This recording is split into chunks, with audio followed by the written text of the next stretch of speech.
नमस्कार, बहुत स्वागत है आपका। हमारे आसपास बहुत सारे ऐसे पौधे हैं जिनका प्रयोग तंत्र क्रियाओं में होता है। टोने टोटके का काट के लिए भी होता है, यानी उससे मुक्ति पाने के लिए, और साथ ही धन प्राप्ति के लिए भी किया जाता है।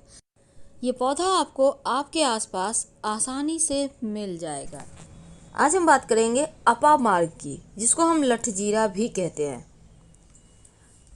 आपके आसपास अभी जैसे कि बारिश के मौसम में ये पौधा आपको ज़्यादा दिखेगा। और इस पौधे का पहचान ये है कि जब आप इसके पास से गुजरेंगे ना, तो इसके जो फल है वो आपके वस्त्र से, कपड़े से चिपक जाते हैं। आपने देखा होगा, कहीं आप सफ़र कर रहे होंगे, कभी बचपन से लेकर अभी तक आपके साथ ऐसा ज़रूर हुआ होगा, कुछ ना कुछ आपके कपड़े में चिपक गया है।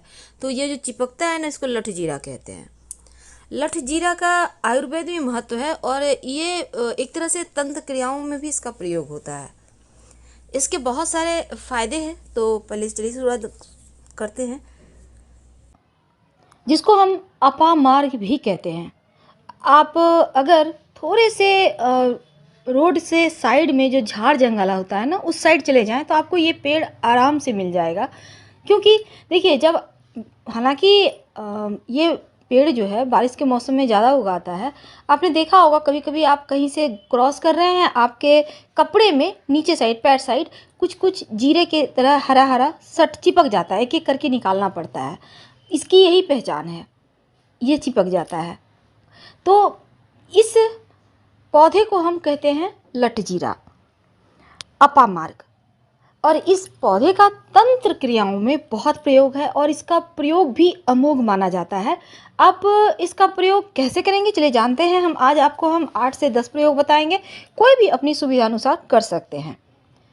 वैसे तो माना यह भी जाता है कि अपामार्ग की टहनी से अगर आप दातुन करें, दांतों को साफ करें, तो आपकी वाणी में सम्मोहन शक्ति, यानी आपको लोग सुनना चाहेंगे, सभा को संबोधित करने की शक्ति आ जाती है।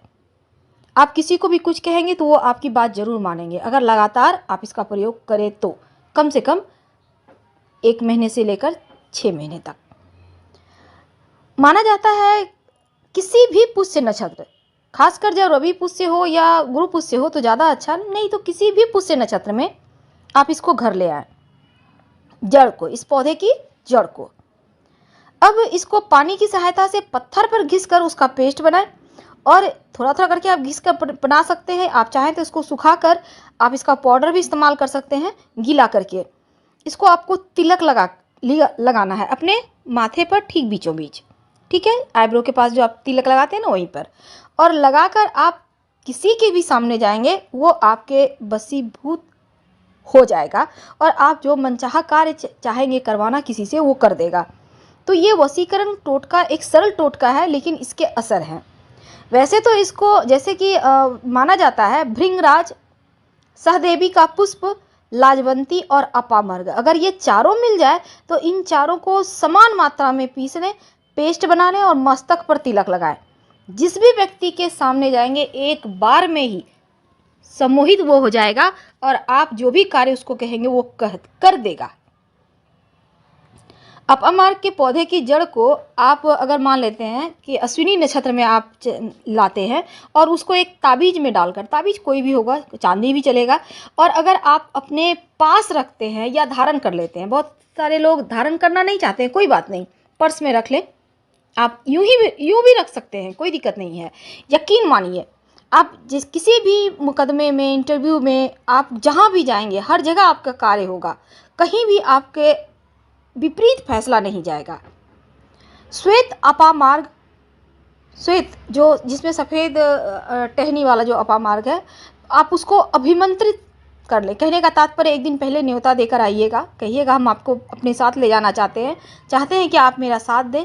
हम चाहते हैं कि हमारे से बहुत सारे कार्यों में विघ्न बाधाएं हैं, वो समाप्त हो जाए। यकीन मानिए, शत्रु भी आपके वश में हो जाएगा, और कभी वो आपके विरुद्ध नहीं जाएगा। बस आपको इसको अपने पास रखना है, तिलक भी लगा सकते हैं, पास में भी रख सकते हैं। तो अपामार्ग का जो पौधा है, इसको जड़ सहित अगर उखाड़ कर ले आते हैं तो बहुत अच्छा। और साथ ही ओम मैंग रिंग नमः, वैसे तो बहुत सारे मंत्र हैं, लेकिन मंत्र को जपने में बहुत सारे उलझने होती है। कई बार समय सही नहीं मिला, लोग बीच में डिस्टर्ब कर दिए, तो उससे अच्छा है आप सिंपल तरीके से प्रयोग करें। अपामार्ग के फूलों की माला अगर कोई व्यक्ति धारण करके रखता है तो उसके संपर्क में आने वाले सभी व्यक्ति उसके वशीभूत हो जाते हैं। छोटे छोटे पुष्प होते हैं। अब अपामार्ग की जो जड़ है, अगर उसको आप धतूरे की जड़ में मिलाकर,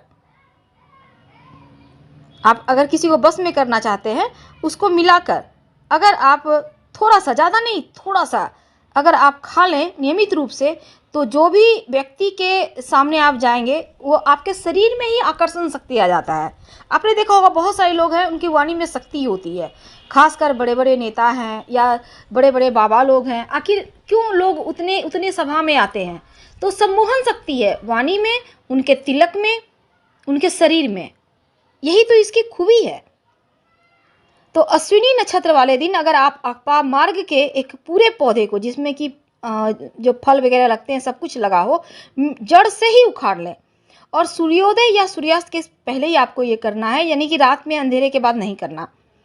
अब जड़ को तोड़ लें और तने को वहीं पर फेंक दें। जड़ को आपको उठाकर ले आना है और जिस भी व्यक्ति को आप बस में करना चाहते हैं उसका नाम लेकर अपने पास रख लें और घर से निकल जाए। देखिए वो कैसे आपका फटाफट से काम करेगा और आपके बस में आ जाएगा।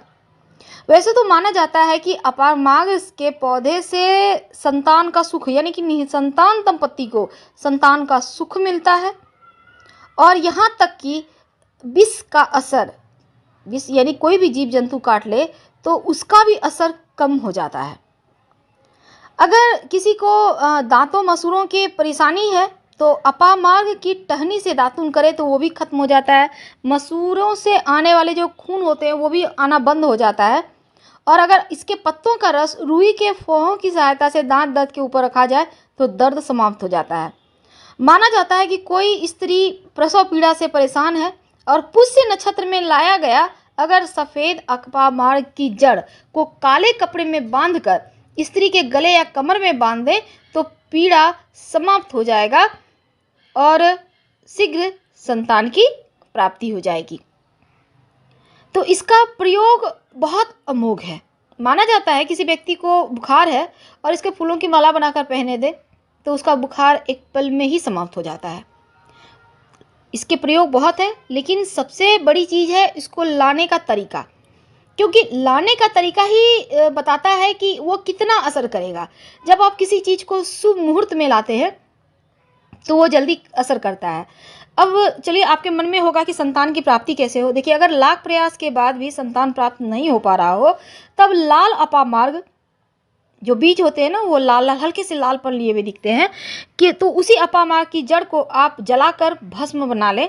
गाय के दूध के सहारे सेवन किया जाए तो संतान की प्राप्ति होती है। अगर आपके व्यापार में लगातार हानि हो रहा हो तब रवि पुष्य नक्षत्र में श्वेत अपामार्ग को व्यावसायिक स्थान पर रख दें जड़ को लाकर। यकीन मानिए किसी भी तरह का तंत्र मंत्र किया भी समाप्त होगा, व्यापार भी आपका बढ़ने लगेगा। माना जाता है कि अपामार्ग जो जड़ है ना, वो धन की प्राप्ति करवाता है। अगर आप सफ़ेद अपामार्ग, सफ़ेद लटजीरे की जड़ को लाकर धन स्थान पर रखें रवि पुष्य या गुरु पुष्य नक्षत्र के दिन, तो धन बढ़ता ही जाता है, दिन दूनी रात चौगुनी। तो इस अपामार्ग को जरूर लाइए, अपने घर में रखिए। यकीन मानिए धन तो बढ़ेगा, लेकिन आप जब घर के मुख्य दरवाजे पर इसको काले धागे के सहारे आप बांध कर लटका दें अपामार्ग की जड़ को, तो शत्रु शांत हो जाते हैं। अगर कोई शत्रुता रखकर आपके घर में भी आ रहा है तो वो शत्रुता भूल जाएगा, आपके साथ मित्रवत व्यवहार करने लगेगा, यानी ऊपरी बाधाओं को हटा देता है। माना जाता है अगर ऊपरी बाधा हो, तंत्र मंत्र क्रिया हो, शत्रु उपद्रव कर रहा हो, तब अपामार्ग और काले धतूरे के पौधे को जड़ के साथ उखाड़ कर घर ले आएं और घर में गड्ढा कर दोनों ही जड़ को उल्टा करके गाड़ दें तो शत्रु चाहकर भी आपको परेशान नहीं कर सकते। फिलहाल आपसे विदा लेते हैं। जानकारी अच्छी लगे तो लाइक कर सब्सक्राइब करें।